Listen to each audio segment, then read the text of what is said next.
Hello everybody, welcome back to the Feroz Moto channel. This is your favorite guy, Ryan here, talking about my fastest session here of the day at Lime Rock Park down in Connecticut.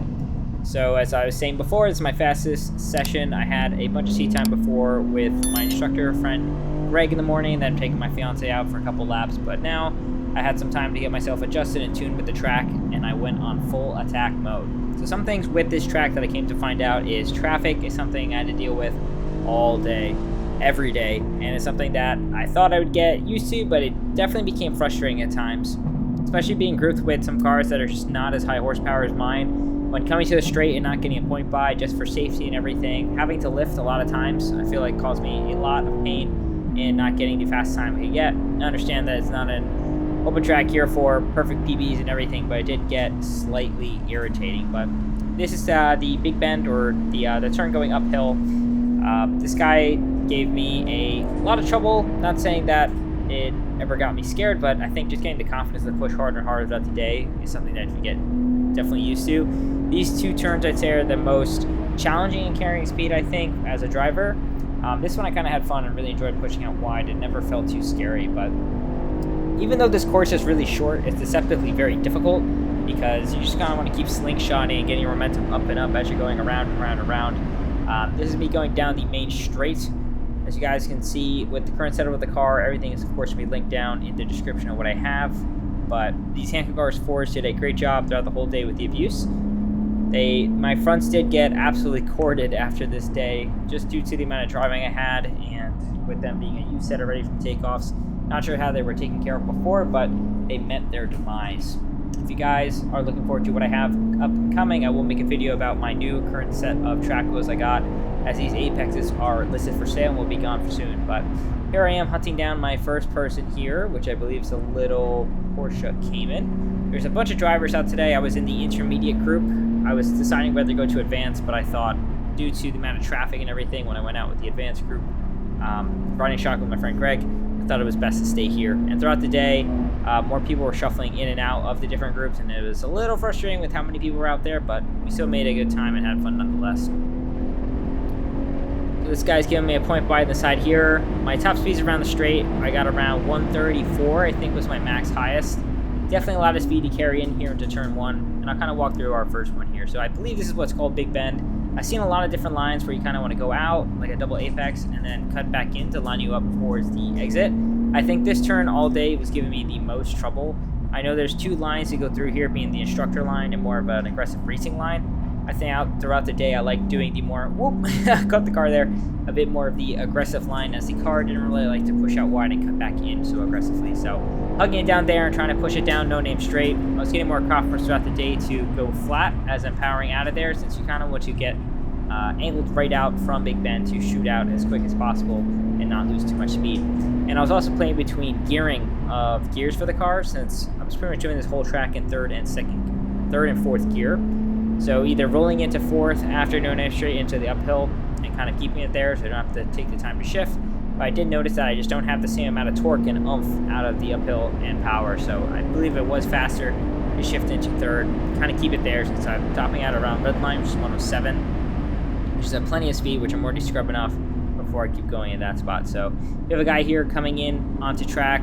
Of course I have the right of way, so I'm just trying to get some space from him as we're pushing through, and we're going to keep going throughout the day. Sadly enough, I'm not sure if you guys saw it or it already happened here, but there was a turtle that was crossing on the track around that spot, and I believe I was the one to make him meet his demise. I remember in the driver's meeting they were talking about having an Animal Crossing sign as one of the flags. I had no idea what they were talking about, and I sadly found out, and there's one less Teenage Mutant Ninja Turtle out at Lime Rock Park. But here we are coming up on our next guy, next target. It's so easy to run into traffic here, like I said, because this course is just so small, especially for big horsepower cars that make up their gap in the straight and kind of get stuck in the turns. I'm probably a culprit of that as well, but it's just so easy to keep running into people here, and especially with a car that's so similarly matched, like the CA Corvette. There's a GT350, I believe. We were kind of neck and neck once we were at a decent pace, and I'm here consistently running around pretty good 105s. My goal, of course, was to break my 104 into the 103s. But there was just a lot of variables going on in play, and then once you just have a choo-choo train, it's impossible to go in. I also tried going back into the pits to kind of reset, but there's just no room to really make space. You kind of just have to get lucky and get a good gap, or kind of wait and line yourself up for the perfect way to go through. So we're going here, moseying around. The car does not have any issues today. I'm still running my track setup at this time. But towards the end of the day, before we were going to go out for our last session, before we decided it was going to rain, I noticed that my rear pads were actually completely gone. I was at the backing plate. It was a little scary. Thankfully, I did a quick check before I went out and decided to just go home. Kind of limped on the way back, but it's something I kind of didn't want to say forgot, but I didn't realize, since I do run the car in MDM as my form of insurance for the days. It does drag the rear brakes a lot in turns just to keep it a bit more stable, and that causes you to chew through them so fast. This is just a single piston caliper with a pretty small single pad, very small pad. So yeah, they were out. So as of now, after this trip, I did go to Taylor Dragon, if you guys see my other videos, but it was fine. It got me there, got me home. I used the TrackFest for that trip, and it's all good, said and done. So this track, yeah, I think I got around, each session was about 30 minutes, I want to say, or 20 minutes. Yeah, I mean, you're just do so many laps, it's just rinse, repeat, rinse, repeat, rinse, repeat. I think it is pretty fun getting into the groove of it when you don't have, of course, traffic to keep practicing on what you're doing on. Just kind of want you to keep carrying more speed and more speed. In comparison to what my instructor was doing on these turns, I mean, here I should be on gas a bit sooner and powering out straight. But up this uphill, I have definitely a lot more time in it. The difference in speed is around 10 miles an hour compared to what my instructor was doing. Here I'm taking around 70, 75, and he was taking it consistently at like 85. So an extra 10 miles per hour. Granted, it's a much lighter car and a lot more dedicated and set up with alignment and everything, but I just didn't have it in me and kind of didn't want to try and test out how to do it. Everyone kept stressing throughout the day is once you're going over that hill and crest, always have your steering wheel straight, because that's what's going to keep the car steady and locked in as it's going over, and you don't want to lose the rear and have some weird feeling. I did try some Assetto Corsa when doing this on as kind of like a pregame to get me used to what's going on. But yeah, nothing prepares you for the elevation change of that on the uphill and the downhill. So still a complete blast. Catching an E46 330, I believe, here. Just having a good time. So just, you know, I mean, this is what we do, is what I do. I'm just practicing doing that. I mean, the people I were going with have been to Lime Rock multiple times, so it's my first time out here, of course, and I think it was a lot of fun. I don't think I would personally want to come again. I think for this car, how big it is, for really wanting to be open and out, and how much traffic I was dealing with, I would recommend going with probably a more premium group, which has less people sign up, so you just have a bit more room to actually set down some good laps. But I was constantly in the same range of what I was working with, being the 105s, as I said before, and I think just having more confidence in my tire and my car and more seat time, of course, will get me faster laps. But it's funny, when I first came here, I thought I'd probably get like a 102 or something like that, but it's just not the case. My 104 was pretty good, and I mean, it was a 104 flat, so that 103 was right there. My projected of the day was a 102.7, I think, if they strung up everything together. I know that's with my phone's GPS, it's not the most accurate, but I mean, there's just so much time in this car. And now with the new set I have, I mean, it's so easy to get there. I just need to get it. But it is a surprise for another video. So I just want to say, let me know what you guys think about this setup, how you like the angles and everything. I wanted to do POV eventually in the future, but that's when I get a proper dedicated track helmet, as I'm doing this more seriously and all, and I can get one of those right over the head. I know not all groups allow you to have a GoPro hanging in front of your face, only on the side, so I just deemed this method to be way easier, and I think it still looks pretty great, especially with the 2 camera angles. But just so much focus. My brain was complete mush at the end of the day today, because it's just, your performance driving just takes a lot out of you. Yeah, you're not blinking, you're not breathing, you're just focusing on putting down a fast lap, and of course not bending your car. But as I was saying, back to the car, everything was fine, temperatures were great. I think the day was like a brisk 70s, so not too bad, and definitely not a lot of rain until it started now, and I'm kind of stressing out. You hear me not happy about it because I didn't get them at the time I wanted for the day, and now I'm seeing traffic I don't think is in the cards. But as you keep going, you eventually see that I do end up getting it, and that one lap that strings up perfectly, even with the point by. So just got to be lucky with the people in the group you're running with. If you're going to have a lot of traffic, of course, you always want to be very attentive, understand what's going on in your surroundings, and just try to have everyone have a good time out there and safe. much we have left.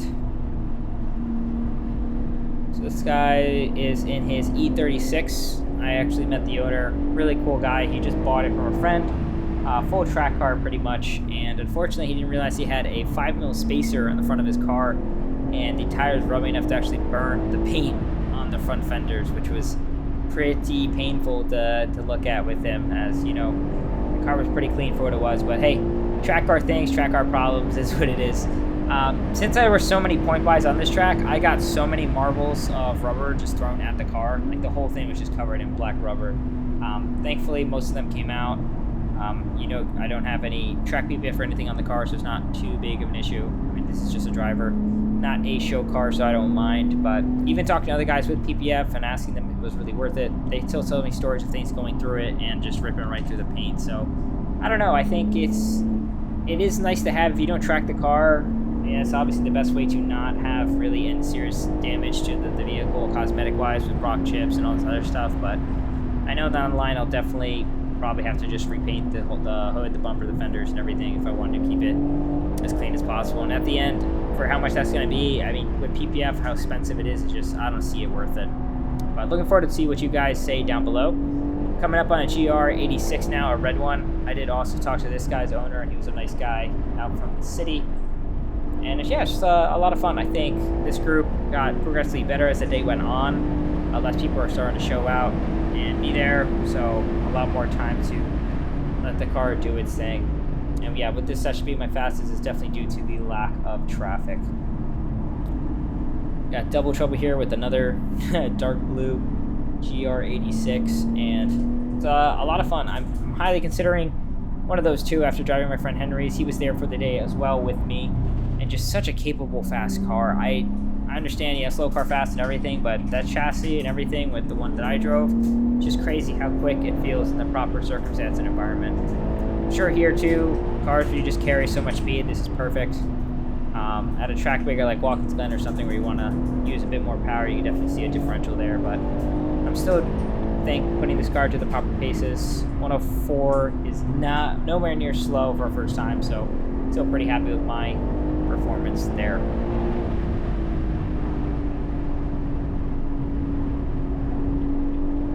You see I have the data metrics on the car's dash. One thing that I did not know that with my car is, you know, they always make the BMW subscription jokes, but I actually had all my subscriptions for like the BMW executive software or whatever expired like a couple weeks ago, so I lost like my M lap timer.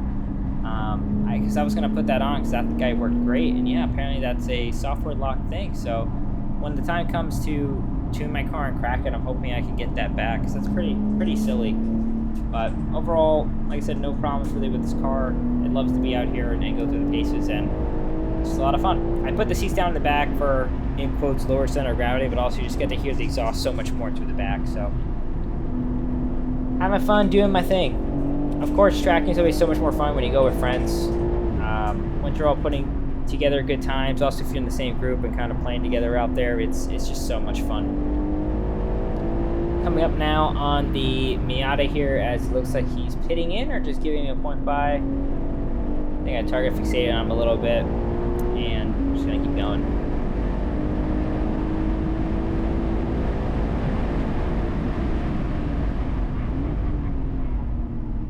So some quick editing here, we're going to hop into my personal best. So here I'm coming off on a flyer. I believe I got my exit pretty good here out from the downhill, and we just want to stay to the left here, hugging it. Actually, I believe my personal best is the next lap, but you see me warm up to it. So as the rain is kind of come down, the track's definitely getting a little more damp. I don't want to say the tires were getting too hot, but at this point I had no idea that my fronts are pretty much corded. So I don't know how much grip I had there, and as well as my brakes, relying on them definitely with knowing the back being absolutely gone. So kind of a full Hail Mary here, full send. I see the rain starting to drop. This is a pretty good exit out into No Name Straight. I'm going to keep going forward. I always try to brake around the 2. Definitely over brake a bit too much. I mean, here I'm taking that 75, which is faster than I was doing at the beginning of the video, which was around 70. But with a stickier tire, wider tire, hint, should be able to carry a lot more speed in there comfortably. Outside of this turn, I felt like I was kind of four-wheel drifting into sometimes. Just got to be really careful.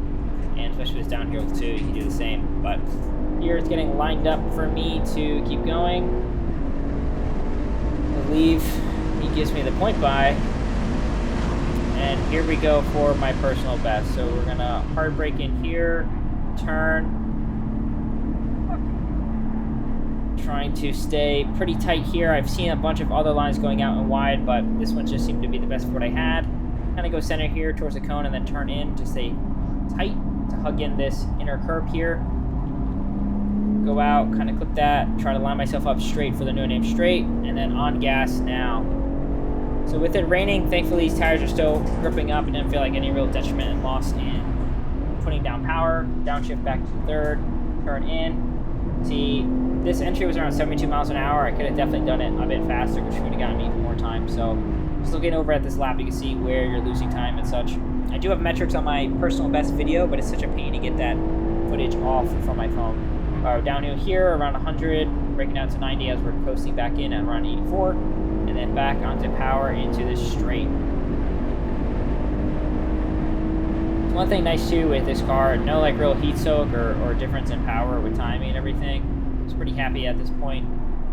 Seeing the time, I was kind of confused where it was actually wasn't updating yet, but yeah, I got my 104.01, I believe. So I'll just say 104 flat, but still a blast, still a lot of fun. After that point, I got my time, and I think I was good to call it quits. So that is all I have for this video. If you guys enjoyed watching this content, track content, enjoying me talk and ramble about all my stuff, please don't forget to like, comment, and subscribe. If you guys have any questions, of course, please let me know down below. I always love to talk and message you guys all in the comments. And looking forward to my next track video coming up in July. I will be at Englishtown Raceway with New Jersey Institute of Technology's Motorsports Club. As an alumni there, I was getting invited back out once again to come and watch me go out and race with the other guys. So if you guys are also in the area, it is open to all spectators down at Englishtown. Feel free to come down July 13th. I believe starting from like 8 to 4 o'clock. So if you guys are there, let me know. I know I'm in Jersey. I don't know how many other people are local, but it's still a blast. A lot of fun. Alright, I'm just going to close this video out with me signing off. You guys can enjoy the rest as I come back into the pits and call it a day. But thank you so much. I'll catch you guys in the next one. Ryan out.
Good shit, guys.